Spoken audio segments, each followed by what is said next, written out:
Magandang hapon mga ka-DIY ito.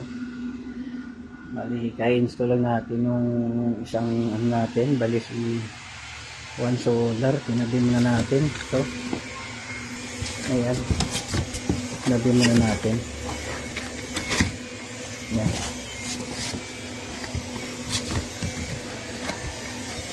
Ito.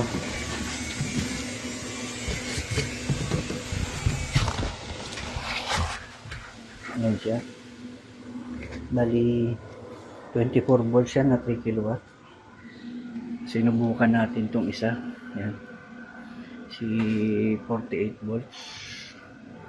Ito. Sinusubukan ko na ngayon. Bali, nagpapanihirapan ako, sobrang bigat. Siguro mga 50 kilos yung timbang nito. 5 kilowatt. Ang brand nito ay Power System. Yan. Yan siya. So, chinyarge natin ngayon. 54.1. Yan. Subukan natin kung matibay nga. Mura lang ito nabili natin. Ito yung battery niya, 48 volts. Yung isa, bali full charge na 54.7 eh. Mag-float na lang yan. Charge natin ito si itong isa. Ayan, subukan natin yan. Kasi hindi natin try ng heavy loads to. Try natin. Toroidal po ito siya. Low frequency, matibay. Ito high frequency ito eh. So, dalawang 48 volts. Ayan. Tigi isang bahay yan. Ayan. Ito sa kabila. Kasi mga inductive load yung karga nila dun eh. Dalawang washing machine na manulupit. Ayan. Mga heater nila ron. Ayan. Pwede na yan. Kasi times yan eh. Times 3 na yan. 5 kilowatt. Mga 15 kilowatt ang yan. Surge. Yan. May laban yan. Kasi ito, pag naludan ng 3,000, shutdown eh. Hanggang 1,500 lang. Pero 24 volts, so matibay din. Dalawang taon na sa akin to. Ayan. So far, wala pang issue rito. Wala pang issue. Ayan. Sino may gusto, ayan. Ito siya, subukan natin ito. Kung gaano katibay. Ang gandahan nito. Maganda yung nito.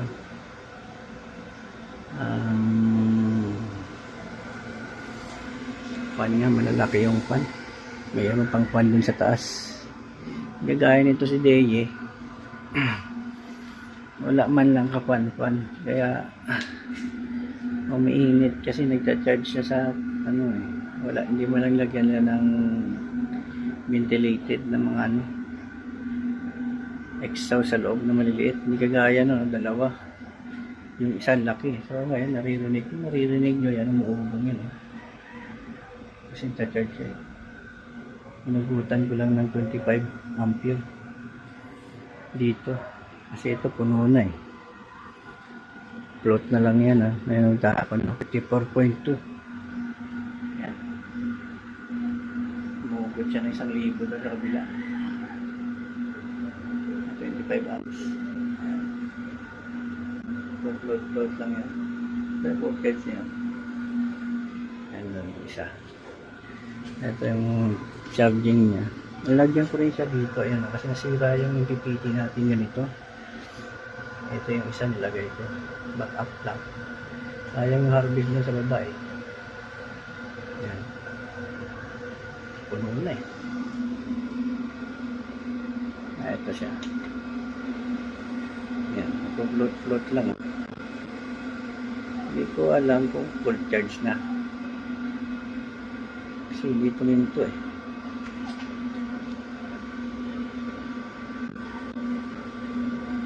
Ganyan lang, hindi naman tumataas na.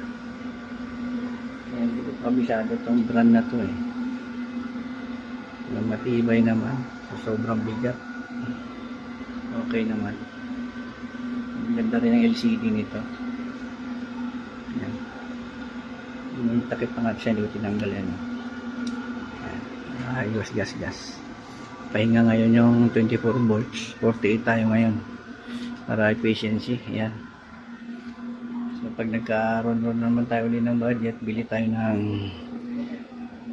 320 na AH na battery. Para happy yung bahay. Wala tayong problema sa load. Ayan. Okay, ganito na lang. Ito hindi na nagamit marami tayo dyan. Inverter. Ito pa. 24 volts, 12 volts. Yan, sakaling may trouble pwede natin palit yan. Sakaling makawing vehicle, bibigay ko sa kapatid ko to. Libre din sa kuryente in case. Okay, dito na lang.